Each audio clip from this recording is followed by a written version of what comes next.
To easily pass parameters to a set of dashboards grouped in a binder, you can define it in the binder itself. In this binder, for instance, we have filtered the same dashboard by a different region on each tab, and we can now send it out via a schedule as a multi-page PDF where each page represents a specific region. Let's see how it works. In the binder, go to any dashboard tab and click Add Parameter. Give it a name for our example region and a value. Here, a specific region by tab, and none for the world overview. Now open the related dashboard and in any wished formula, reference your parameter using the formula dashboard parameter, region, and default value. Do this across as many widgets, filters, formulas, etc. as needed.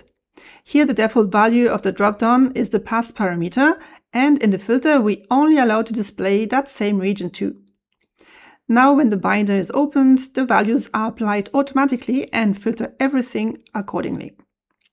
Binder parameters can also be passed at the time of a binder publication in the schedule. You can use this option to pass parameters only in this context and filter the data on the published dashboards. For instance, filter on the last week and use these parameters on the dashboard so that the manager will get a weekly overview of each region of the business every week.